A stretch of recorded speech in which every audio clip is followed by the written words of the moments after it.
Now, the question perhaps we're all asking ourselves today, and I hope we are, is why should a tweet from a global celebrity even matter?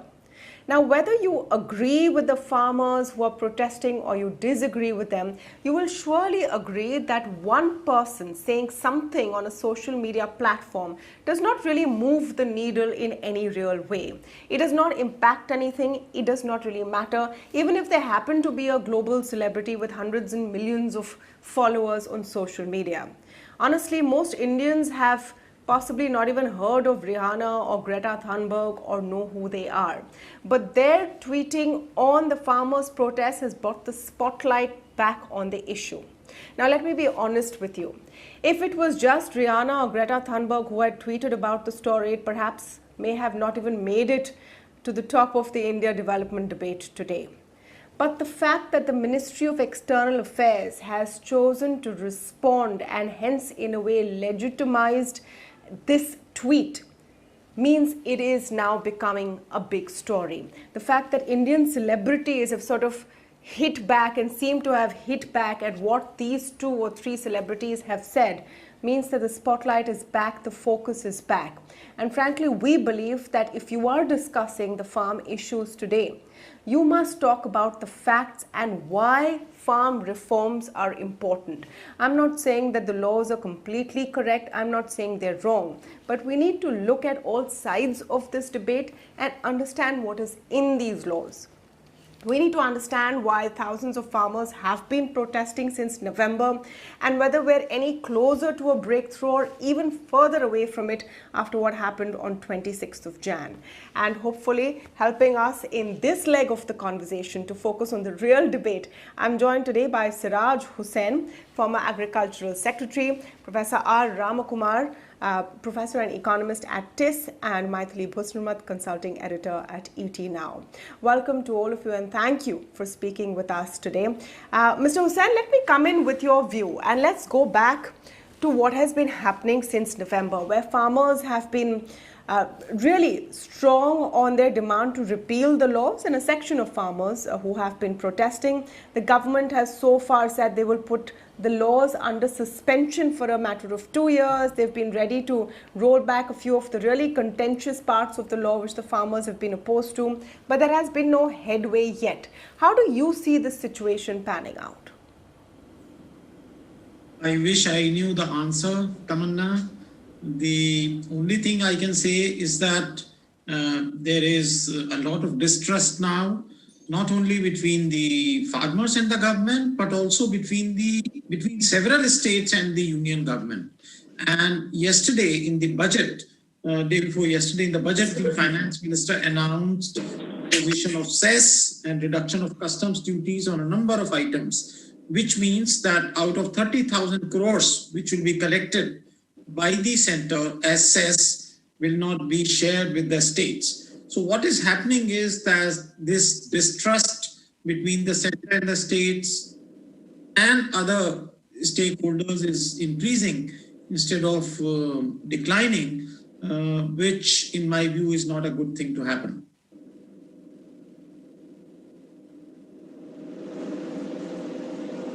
Maithili, let me come to you on the entire issue over here, and it's just become such a divisive issue. But on the question of farmer protests and they're continuing to protest in this fashion, do you see any kind of solution in sight? Do you think the protests are justified beyond a point? Well, it's very difficult to say, do I see an end to this struggle? In the early days, no, because the farmers have dug in their heels. And though the government has really bent over backwards and made all kinds of concessions, I think unless the farmer unions, and the problem is that there are so many unions, who is going to speak on behalf of all the farmers? So that really is a problem. And if they refuse to come to the table and refuse to thrash out their issues through talk rather than through protests and violent agitations, I'm afraid it's not going to serve anybody's purpose. And Tamanna, I must say, I disagree with you when you say that the MEA's response has legitimized Rihanna's tweet. I don't think so. But it's unfortunate that the MEA felt the need to respond to the tweet put out by a pop star. I mean, what does she know? In fact, her comment also, you read and I quote, all she said is, Why aren't we talking about it? Just shows how little she knows. But the fact is that we are talking about it. In fact, it's completely dominated everything else in this country. The government and the farmers have had 11 rounds of talks. So it just shows how ignorant she is and how ridiculous it is of the MEA to even respond. Unlike in the case of a response to Justin Trudeau's statement, because he is the Prime Minister of a country. And mind you, Canada opposes the MSP in the WTO. Every time the talk of India's support to agriculture comes up in the WTO, Canada is one of the most important countries to oppose it. So on the one hand, you oppose the MSP in WTO and come out and so-called support, quote unquote, on farmers. So in the case of the MEA, responding to Justin Trudeau is entirely warranted. But I fail to understand why the MEA thought the need at all to respond to such an absurd tweet from some pop star who clearly doesn't know what's happening in this country. You know, the thing about why should someone comment and why should someone not comment, I don't know. The question is kind of moot. Social media is that kind of platform where everyone has a view on everything. Indians keep commenting on what is happening all over the world. Everyone comments on everything. Should it really matter beyond a point? Is really a question that is not even fit to be answered, because I want to stick to the issue of what is happening with the farmer protests right now. Professor Ramkumar, you have been very vocal in saying that the farm laws will not in fact help farmers. Are these protests and this continuing standoff helping farmers? It's not whether the standoff is helping the farmers or not. It's an agitation. An agitation has a set of demands, and those set of demands have to be thrashed out between the government and the protesting parties. That's the basic rule in any agitation that you have in this country. I think I have, when I came to your program last time, I offered a particular recommendation which I think might help in resolving this agitation, which is that the government need not make the MSP mandatory. The farmer unions can be asked to compromise on that particular demand while the government withdraws the 3 Farm Acts and starts talks with the state governments about how to take these laws forward. Many states have already passed these legislations. Some have not issued rules, I know that, but many states have already passed it in their state legislatures.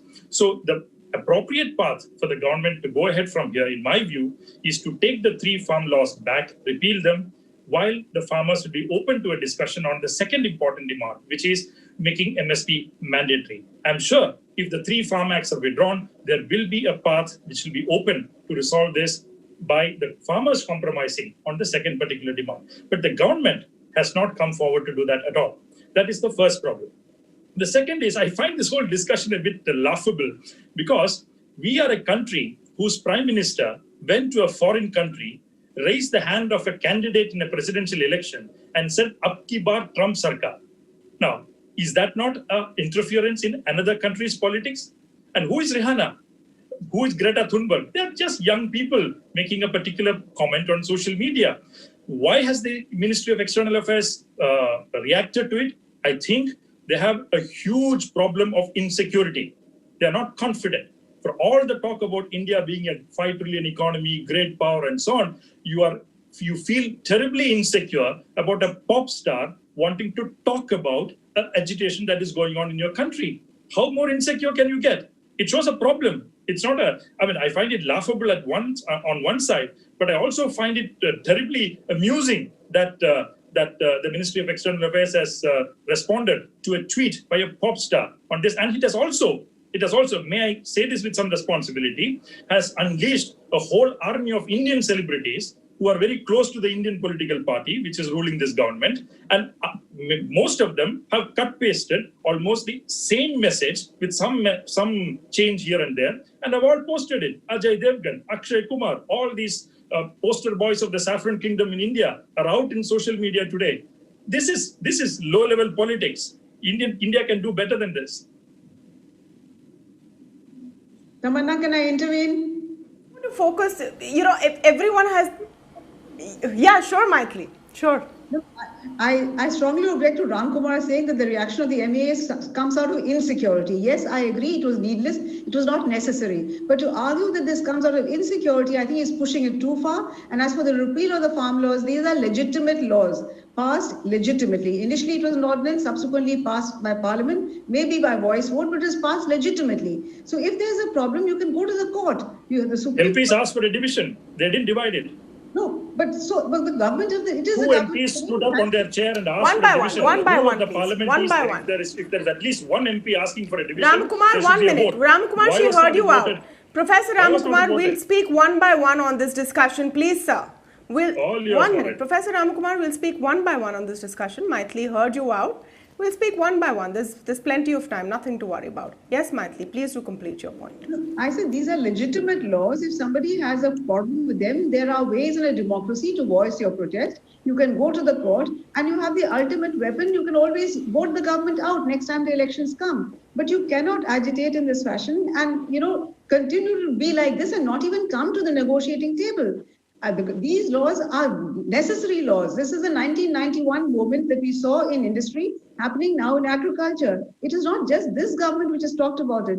The need for these laws has been debated by many committees in the past. Yes, farmers have fears. So you need to address those fears because there's absolutely nothing about withdrawing MSP in these laws.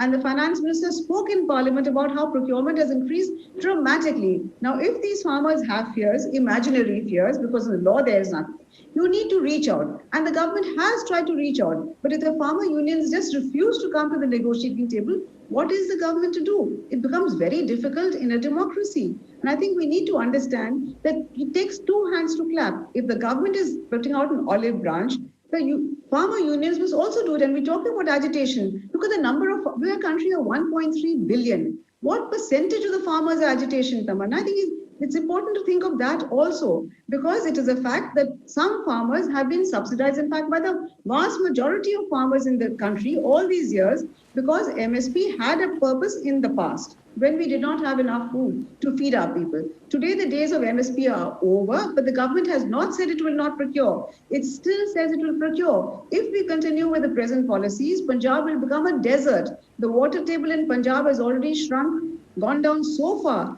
But there is going to be some temporary short-term pain. And this is what the government needs to do, stretch out and say, we will give you income support and explain the logic of the laws so that farmers' fears are assuaged. Because there are fears.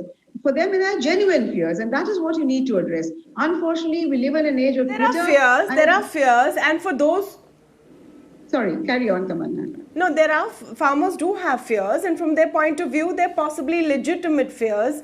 I would say that their agitation is also legitimate, whether they're a large percentage of total farmers or a smaller percentage. They claim that there are a large number of unions, then we've seen them dig their heels in. I want to come to Siraj Hussain on the question of repealing the laws or going forward with this process of trying to persuade the farmers when there is so much of external factors which have come into play. Now it's become about the vandalism and unacceptable behavior we saw on 26 January. Now it's become about opposition parties also coming into the fray. It's become about which celebrities tweeting and not tweeting.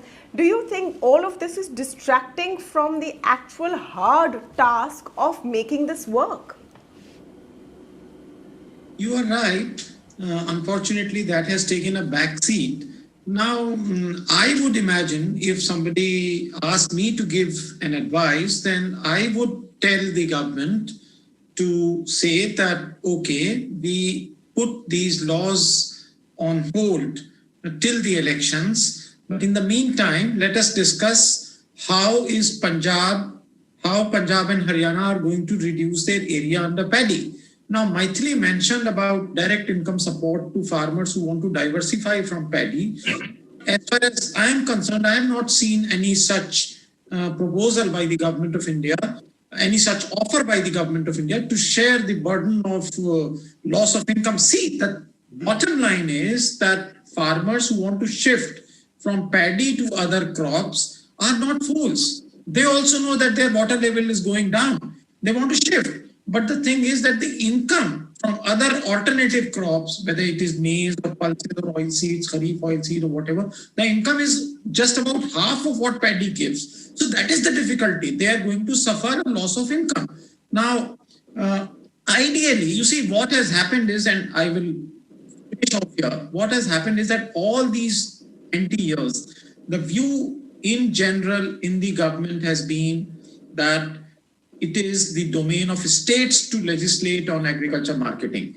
So, this dispute is not therefore unexpected, because all this while it was felt that it is the states who have to take lead in legislating, and that is why till 2018, the government of India itself had circulated model law of contract farming, a model law of APMC, etc. But somehow the government decided to go ahead, and the Supreme Court has refused to hear that petition.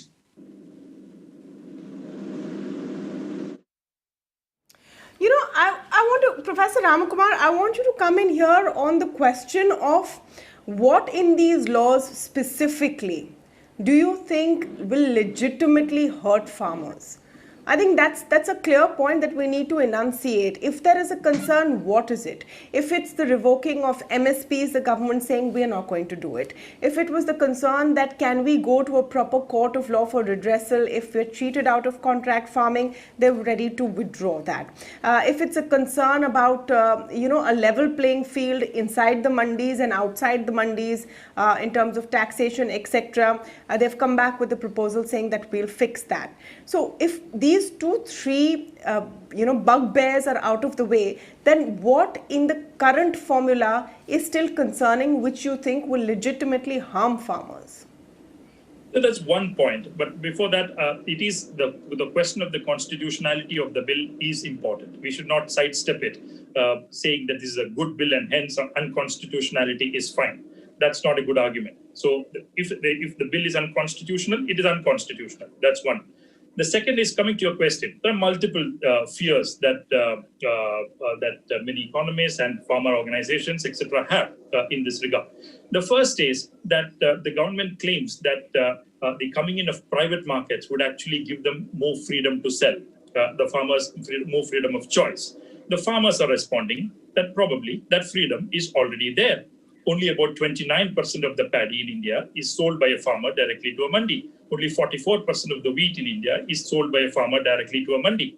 The rest are already being sold to a village trader or an input dealer based on who gives the farmer a good price. Why is this happening? This is because there aren't enough mandis in India.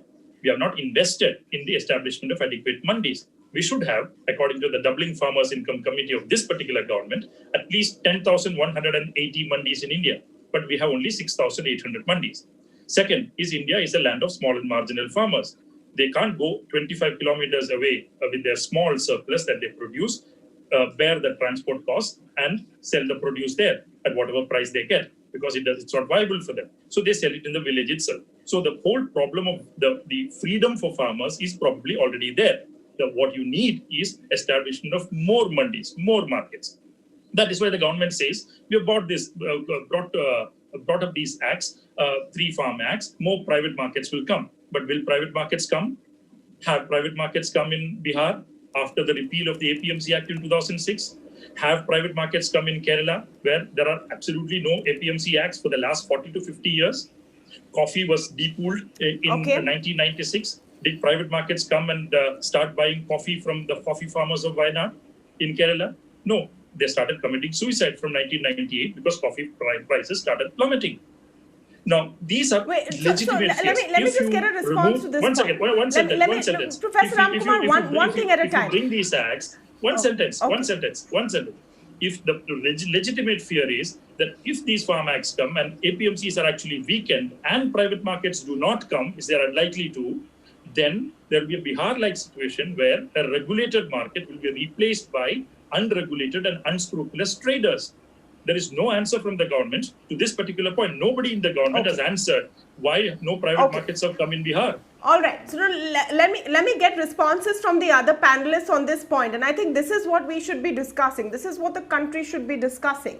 That are these fears, concerns legitimate or not? And are there solutions to them? Maithili, do you want to come in on this? Yeah, absolutely, I did, because Ramkumar talked about the constitutionality of the laws. Now, I think who is the best judge of whether the laws are constitutional or not is the Supreme Court of India. Neither Ramkumar nor I, our voices don't matter. It is the Supreme Court of the country which decides on the constitutionality of the laws. And you cannot argue that agriculture is a state subject on the one hand and say the centre must come in and procure on the other hand. If it is a state subject, the state governments can procure. So on the constitutionality, I think none of us should say anything because it matters rests firmly with the Supreme Court. As far as entry of private trade is concerned, Tamanna, one really has to look at it, the entire sector, non-agriculture sector, aviation, telephone, wherever we've allowed private sector to come, everybody has benefited. You increase the size of the pie and everybody benefits. And the idea that private sector is not there, you have the ITC, which has opened e-chopals, done procurement, potatoes, tomatoes, you have Pepsi. And I don't think that you can link farmer suicide with this. Yes, farmers have been committing suicide because farming is a risky operation. So what you really need to do is have insurance mechanisms, income support, and not continue with an MSP, which clearly the country cannot support. You cannot have such a large farm bill. And by way of subsidies, use that money instead for infrastructure. That is what you need to do. Today, because of MSP, government subsidizes input and it buys at the MSP price. Instead of that, let animal spirits prevail. And the argument that small farmers cannot sell is not correct. Look at the dairy farm, the Amul movement, the cooperative movement in Amul and the mother dairy. You have farmers who have just one cow, but they are able to aggregate. So you have farmer producer organizations which can get the surplus from small farmers, and you don't need to have the APMC. Today, state governments are getting money from the APMC. They're charging tax. There is a huge middle class. I mean, not middle class, you have in between brokers who are actually milking the farmers as well as the customer, which is why you find this huge difference in the wholesale price index and the consumer price index. The idea is give the farmers options. Let there be procurement. Nobody is saying don't have procurement. Let there be private trade as well. And let the farmer decide who he wants to sell to. Why can't we replicate the dairy experiment in farming? Okay. So that I think is a very simple question for which I think, so yes, farmers have fears. You need to address the fears. But the laws in themselves are very warranted. They are timely. In the sense that we waited 30 years after 1991, we still haven't got the kind of reform in agriculture that we needed to do. But yes, you need to reach out and explain to people, because after all, democracy is about carrying every last citizen with you. So assuage the farmers' fears, tell them there's no need to worry about these laws. Constitutionally can be judged by the Supreme Court of India. Yeah, so this is the kind of conversation that needs to happen. These are the kind of discussions that need to happen. And yes, in a democracy, you need to carry everyone forward. Why the story is so perspective? Let me just give you that wide angle lens before we wrap up. Because it's a case study. It's a test case of how change in very fixed archaic structures is brought about in this country and how tough it really is. These are meant to be reforms. They are being brought in by a government who has a majority like none other and really no real opposition. But they're still struggling to. In a sense, that's great because it shows democracy works in India, even if you have a government in power with a huge majority. On the other hand, it's also a test case for how we can push through change and reform in a way that is beneficial to everyone. So it's a story that needs to be tracked, discussed with some kind of seriousness, and doesn't really depend about who tweets what. That just doesn't matter. Well, that's all the time we have for this discussion. I want to thank all of you for joining.